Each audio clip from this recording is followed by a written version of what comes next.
Assalamualaikum warahmatullahi wabarakatuh. Alhamdulillah, wassalatu wassalamu ala rasulillah wa ala alihi wa sahbihi wa mawala amma ba'd. Bapak Ibu jamaah salat isya dan tarawih Masjid Nurul Haq yang insya Allah dicintai oleh Allah Subhanahu wa ta'ala.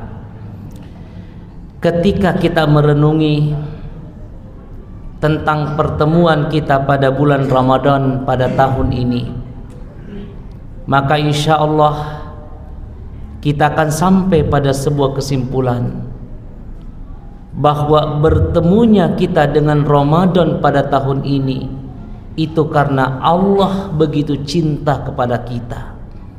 Allah begitu sayang kepada kita. Buktinya apa? Kita bertemu dengan Ramadan dalam keadaan sehat walafiat, dalam keadaan iman, bisa tarawih, bisa puasa. Mengapa demikian Bapak Ibu yang dimuliakan oleh Allah? Allah jadikan ini Ramadan sebagai bulan ampunan, syahrul maghfirah. Karena Allah kepingin banget selama 360 hari lamanya, ada waktu 30 hari yaitu bulan Ramadan tiba, dosa-dosa yang pernah kita lakukan itu semuanya dihapuskan oleh Allah Subhanahu wa ta'ala. Yang kedua, Allah jadikan ini bulan Ramadan sebagai syahrul Quran. Karena Allah begitu cinta kepada kita, Allah begitu sayang kepada kita. Allah mau, Pak, Allah mau banget hidup kita yang hanya satu kali ini, hidup yang singkat ini, yang kata Rasulullah umurnya umatnya itu baina sittin wa sab'in, hanya sekitar 60 sampai 70 tahun. Kalaupun ada 70 tahun, Pak, sedikit di antara kita. Allah kepingin banget di hidup yang singkat ini itu ada bimbingannya, ada petunjuknya, sehingga kalaupun melenceng sedikit kembali lagi, melenceng sedikit kembali lagi, diturunkan Al-Quran pada bulan Ramadan sebagai petunjuk untuk kita. Yang ketiga hadirin, Allah jadikan ini Ramadan sebagai syahrun lailatun khairun min alfi syahrin, bulan yang dimana ada satu malam, siapa yang beribadah pada malam hari tersebut maka ibadahnya khairun min alfi syahrin, lebih baik daripada ibadah 83 tahun lamanya. Allahu Rabbi. Kenapa? Karena Allah begitu sayang kepada kita, Pak. Umurnya kita ini umatnya Nabi Muhammad beda dengan umur umatnya Nabi Musa, Nabi Adam, Nabi Ibrahim. Mereka memiliki umur ratusan tahun, sehingga kesempatan beribadah juga sangat panjang. Sehingga Allah begitu sayang kepada umatnya Nabi Muhammad, dihadiahkanlah yang namanya Lailatul Qadar khusus kepada umatnya Nabi Muhammad. Mudah-mudahan bapak-bapak semuanya mendapatkan Lailatul Qadar. Yang paling nyaring aminnya paling duluan dapat. Amin. Dan yang terakhir hadirin, kita singkat-singkat saja. Allah begitu sayang dan cinta kepada kita, dijadikan ini Ramadan sebagai syahrud doa, di mana doa-doanya orang yang berpuasa itu makbul, diterima oleh Allah. Kenapa demikian Bapak sekalian? Karena Allah kepingin banget unek-unek kita ini, Pak, yang sakitnya itu di sini, Pak, tanpa barangkali orang tahu, tapi beban dalam kehidupan ini semuanya tersampaikan dalam doa-doa munajat kita di bulan Ramadan, dan itu semua dikabulkan oleh Allah Subhanahu wa ta'ala. Saya kepingin bahas empat-empatnya, tapi karena ini kultum tidak mungkin saya bahas semuanya. Saya izin Pak, bahas satu saja. Ramadan sebagai syahrul doa, di mana doa-doanya kita dikabulkan oleh Allah. Rasulullah sallallahu alaihi wasallam bersabda, "Salasatun la turaddu da'watuhum." Ada 3 orang kata Rasul, di mana 3 orang ini ketika dia berdoa, doanya tidak ditolak oleh Allah. Siapa 3 orang tersebut? Yang pertama, al-imamu adilun, pemimpin yang adil. Ada PRT di sini, Pak?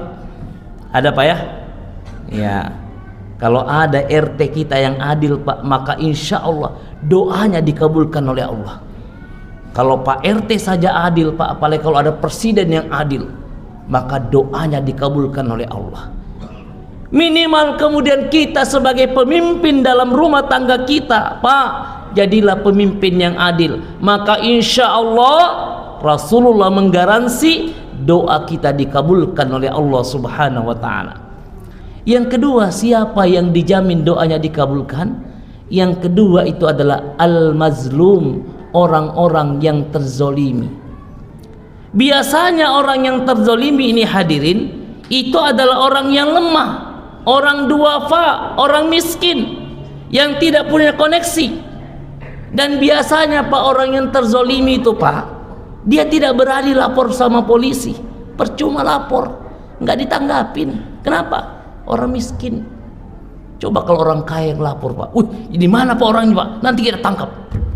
Orang kaya. Tapi Pak, hati-hati. Orang miskin itu hanya bisa berbisik ketika dia sujud. Allah, itu bosku, ya Allah, rajin ke Masjid Nurul Haq. Orang semuanya sudah dapat THR. Saya sudah lama kerja sebagai sopir di rumahnya, enggak dikasih THR, ya Allah. Ya Allah, beri keadilanmu, ya Allah. Doanya Pak dikabulkan oleh Allah. Karenanya Pak, kalau waktunya bagi-bagi THR, bagi memang sekarang Pak. Sebelum Bapak itikaf, bagi memang. Kenapa? Doanya orang yang terzolimi itu dikabulkan oleh Allah Subhanahu wa ta'ala. Yang ketiga kata Rasulullah, as-shaimu hatta yuftiru, adalah doanya orang-orang yang berpuasa mulai azan subuh sampai azan maghrib, 12 jam setiap hari selama 30 hari. Itu adalah tempat di mana doa-doa kita dikabulkan oleh Allah. Maka hadirin, pesannya Ustadz Iwan satu saja, banyak-banyaklah kita berdoa, Pak. Kita doakan ibu kita, kita doakan mertua kita, kita doakan paman dan tete kita, kita doakan adik-adik kita, kita doakan anak-anak kita. Bahkan kalau perlu kita sebut namanya satu persatu. Ya Allah, saya memiliki anak 7, ya Allah. Please, ya Allah, saya kepingin anak pertama, ya Allah, jadi Presiden Republik Indonesia menggantikan Prabowo, ya Allah. Pak, pernah nggak Bapak berdoa seperti itu? Kira-kira apa yang terjadi, Pak ya? Kalau dikabulkan sama Allah, ternyata ada presiden, dan ternyata itu adalah anaknya jamaah Masjid Nurul Haq. Wih, heboh Pak di sini, Pak. Setiap hari ada pas pampres, Pak. Masa. Yang kedua, ya Allah, saya kepingin, ya Allah, anak kedua aku, ya Allah, dia jadi wali kota di Balikpapan menggantikan Haji Rahmat Mas'ud. Wih, banyak betul yang amin. Waktunya diganti, Pak ya. Yang ketiga, Pak, kita minta kepada Allah, ya Allah, anak ketiga aku, ya Allah, saya kepingin dia jadi pimpinan partai di kota Balikpapan, sehingga dia menjadi ketua DPRD di kota Balikpapan. Tapi satu yang saya minta, ya Allah, jadikan anakku itu ketua DPRD yang hafiz Al-Quran. Barusan itu terjadi, Pak. Biasanya kan setengah-setengah hafiz, Pak ya, bukan setengah-setengah preman. Spesifik, Pak. Sampai dalam hadis tersebut ditanyakan oleh para sahabat, wahai Rasul, apakah ketika kami minta banyak kepada Allah, Allah itu suka? Allah sangat suka ketika engkau semakin banyak minta kepadanya. Beda dengan bapak kita, Pak. Biar dia bos Pertamina, bapak kita, Pak, minta 1 kali dikasih, minta 2 kali masih dikasih. Minta 3 kali, apa kata bapak kita? Minta terus. Minta keempat sudah nggak dikasih, Pak. Sudah besar kamu, kenapa nggak tahu usaha? Allah tidak seperti itu. Semakin banyak kita meminta, Allah semakin senang. Dan Ramadan inilah saatnya kemudian kita menginstal kembali keyakinan kita. Kita mengkristalisasi keyakinan kita kepada Allah bahwa semua doa-doa yang kita kabulkan itu pasti dikabulkan oleh Allah. Kenapa demikian, Pak? Setelah Allah perintahkan puasa di surah Al-Baqarah ayat 184, Allah kemudian turunkan Al-Quran di 185-nya. Kemudian di 186-nya Allah mengatakan apa? Wa idza sa'alaka ibadi anni fa inni qarib ujibu da'watad da'i idza da'an. Apabila masih ada hambaku yang bertanya, wahai Muhammad, tentang aku, katakan kepada hambaku tersebut, saya itu dekat, saya akan mengabulkan doa-doa orang-orang yang berdoa. Jadi Ramadan itu, Pak, adalah saatnya kita mengkristalisasi keyakinan kita bahwa tidak ada satupun doa yang tercecer melainkan dikabulkan oleh Allah Subhanahu wa ta'ala. Selanjutnya, dalam sebuah hadis sahih, Pak, dijelaskan bahwa memang semua doa kita itu tidak ada yang tercecer. Semua doa kita dikabulkan oleh Allah. Apa kata Rasulullah? Ma min muslimin yad'u bida'watin laisa laha fiha ismun wala qati'atur rahima. Tidaklah seorang muslim yang berdoa dengan sebuah doa atau beberapa doa, selama muslim tersebut tidak melakukan dosa, selama dia tidak memutuskan silaturahim, illa atahullahu biha, melainkan Allah Subhanahu wa ta'ala pasti akan mengabulkan doa-doa yang kita sampaikan tersebut. Cuma caranya Allah Subhanahu wa ta'ala mengabulkan doa kita itu, Pak, ada 3 macam. Nah, di sini kemudian kita perlu belajar. Yang pertama kata Rasulullah, imma ayyu ajjalah. Ada doa itu begitu kita minta kepada Allah langsung dikabulkan. Ada seperti itu, Ustaz? Ada, Pak, dan banyak. Apa contohnya? Allahumma laka sumtu wa bika amantu wa ala rizkika aftartu birahmatika ya arhamar rahimin. Allahumma barik lana. Belum selesai, Pak, doanya sudah dikabulkan oleh Allah. Itu doa yang dikabulkan oleh Allah, Pak. Dan kita semua ini adalah orang-orang yang sudah dikabulkan doanya oleh Allah. Buktinya apa? Buktinya malam hari ini kita ketemu lagi di tempat ini. Barangkali Bapak kemarin tahun itu berdoa, ya Allah, panjangkan umurku ya Allah, sehingga saya tahun depan bisa puasa ya Allah, tahun depan bisa tarawih di Masjid Nurul Haq ya Allah, panjangkan umurku ya Allah, sehatkan badanku ya Allah, sehingga saya kembali bisa iktikaf di Masjid Nurul Haq. Ternyata, Pak, Allah mengabulkan doa kita. Dan kalau kita rekeng-rekeng, Pak, ini bahasa Bugis, Pak, ya, kalau kita hitung-hitung, banyak betul, Sobat, doa kita dikabulkan oleh Allah. Kupur nikmat kita kalau mengingkari itu. Ini yang pertama, doa sekarang langsung dikabulkan oleh Allah. Kita mau semua yang pertama ini kan, Pak, doa sekarang langsung dikabulkan oleh Allah. Yang kedua kata Rasulullah, imma ayyaddakhirah. Ada doa itu tidak langsung dikabulkan, tapi ditunda oleh Allah. Tidak dikabulkan sekarang, tahun depan. Tidak lagi tahun depan, mungkin 10 tahun yang akan datang. Ada kan seperti itu, Pak, kejadiannya, Pak. Contoh, Pak, di kampung saya, di Penajam. Tahun 80-an, Pak, Presiden Republik Indonesia tahun 80-an itu ngirim tran ke daerah Sepaku dan Semoy. Karena endemi malaria waktu itu, Pak, sangat ganas, sehingga banyak itu orang tran, Pak, nggak tahan, pulang mereka ke kampungnya. Saya tahu persis, karena banyak ke kampung saya waktu itu minta kerjaan. Di antara mereka ada yang berdoa, ya Allah, kapan ini kampung tran ini rame ya Allah, Kapan kami menjadi kaya ya Allah? Kapan kami punya duit ya Allah? Kapan kami melihat ini ramai tempat ini ya Allah? Dia doa sejak tahun 80 Pak. Kapan dikabulkan oleh Allah? Tahun 2024, 35 tahun. Ternyata ada betul ya istana negara di sini. Namanya IKN. Itu namanya doa yang baru dikabulkan oleh Allah setelah 35 tahun Pak. Dan saya ketemu orang, anak yatim piatu, bercerita kepada saya, kami lahir dalam keadaan yatim piatu Ustaz. Kami tidak menyangka kalau keadaan kami sekarang seperti ini. Gimana ceritanya Pak? Bapak sekarang kan kaya raya.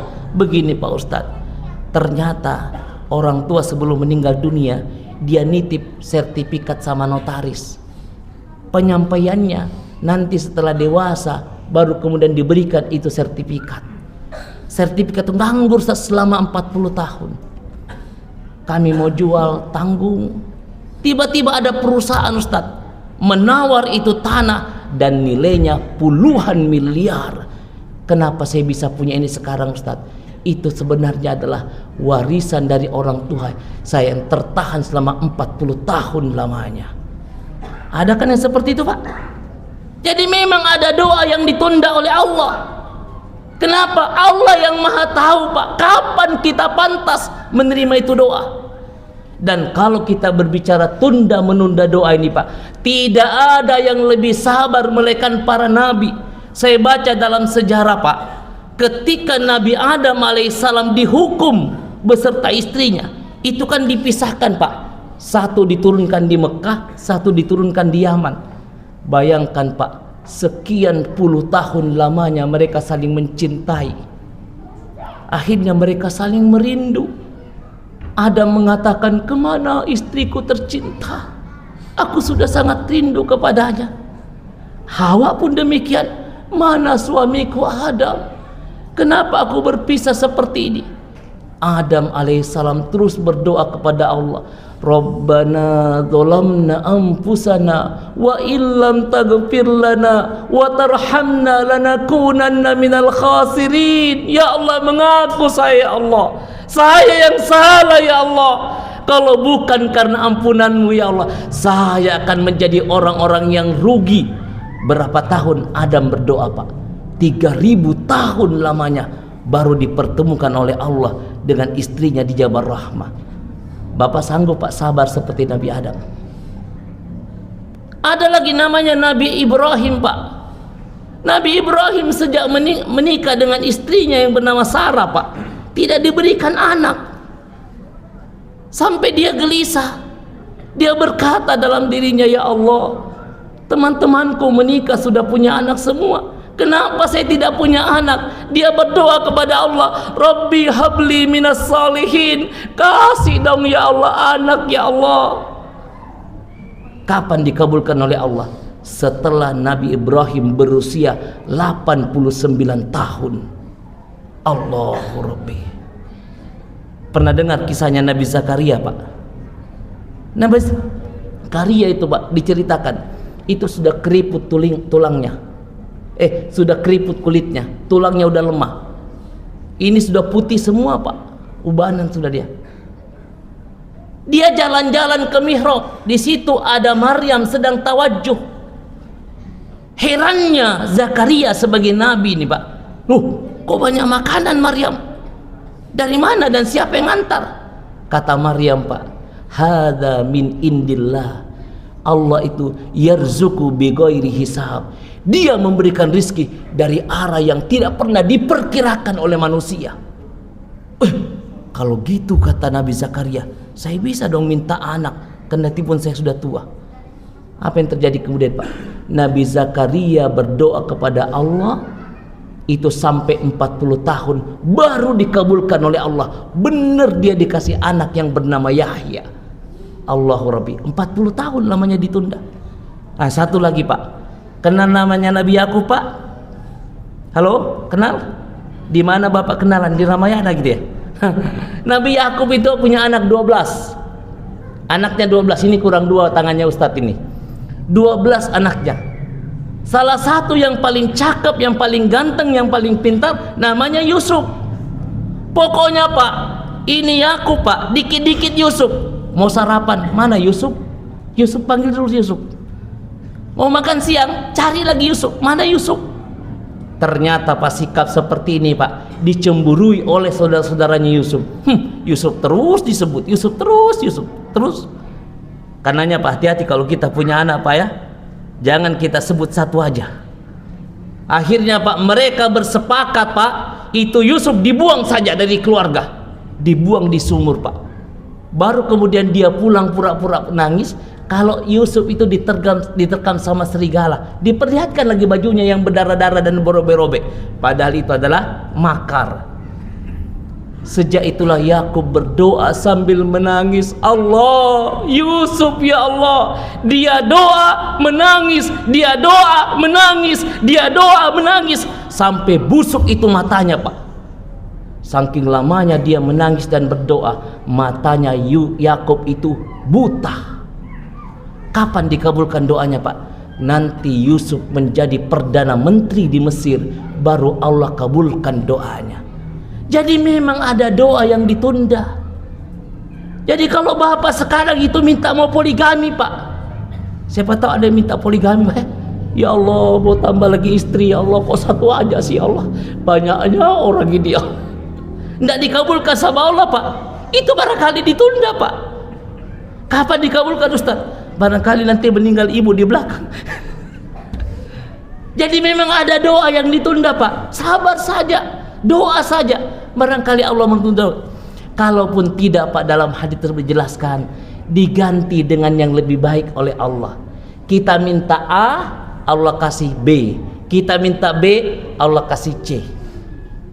Ada seperti itu? Ada. Bapak-bapak semuanya pernah muda kan? Waktu itu waktu masih muda jalan-jalan ke Kampung Baru Pak, tiba-tiba ketemu cewek cakep, cantik banget anak Kampung Baru tersebut. Sejak itulah kemudian dia pendekatan, dia kenal, ya kenal pendekatan. Kemudian dia berniat untuk melamar itu anaknya Pak Haji. Tapi apa yang terjadi Pak? Begitu mau lamaran tidak cukup uang panainya. Maklum orang Bugis kan Pak. Akhirnya cinta tertolak. Ya, tidak jadi dia nikah dengan orang Kampung Baru. Alhamdulillah Pak, tetap dikabulkan oleh Allah. Nikah dengan orang Pasar Baru. Alhamdulillah, tetap menikah. Allah ganti dengan yang lebih baik. Terkadang memang seperti itu. Nah, yang terakhir, doa kita pasti dikabulkan oleh Allah. Dalam hadis tersebut, imma ayyan sarifah. Barangkali Allah kepingin banget lewat doa tersebut yang tidak dikabulkan, Allah hindarkan kita dari keburukan. Saya pernah bertanya sama istri Pak, Dek, tahu nggak kenapa Ustadz Iwan itu diciptakan dalam keadaan pendek seperti ini? Sudah pendek, gemuk lagi, ya kayak telur gitu loh. Saya tanya seperti itu Pak, bingung istri saya. Ada apa nih kok tanya seperti ini? Saya sekarang tahu hikmahnya Dek. Kenapa saya diciptakan dalam keadaan pendek seperti ini? Seandainya saya tinggi ganteng seperti Adi Rai, barangkali banyak istriku. Ketawa istriku itu, alhamdulillah katanya pendek. Barangkali kita seperti itu Pak. Kenapa hari ini kita tidak ada kaya seperti Haji Rahmat Pak? Kalau kaya kita seperti Haji Rahmat Pak, barangkali kita sombong. Sombong kita barangkali. Jadi memang ada terkadang doa itu tidak dikabulkan oleh Allah, karena Allah sudah punya rencana. Kalau kau diberikan, engkau nanti akan berbuat jahat, engkau nanti akan berperilaku buruk.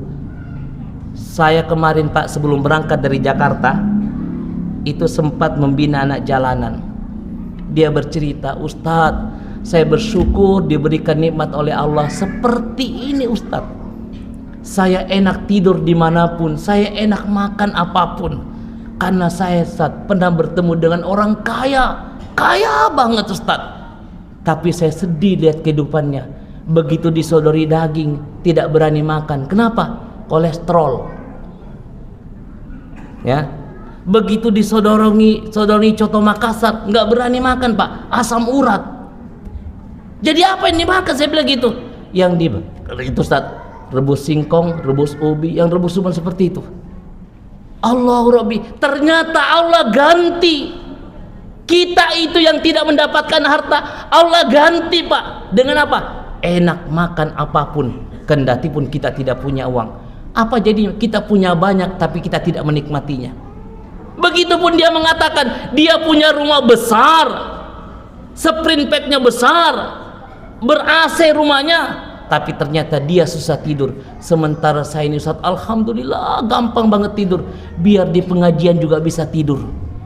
Masya Allah, Allah ganti Pak nikmat itu ternyata.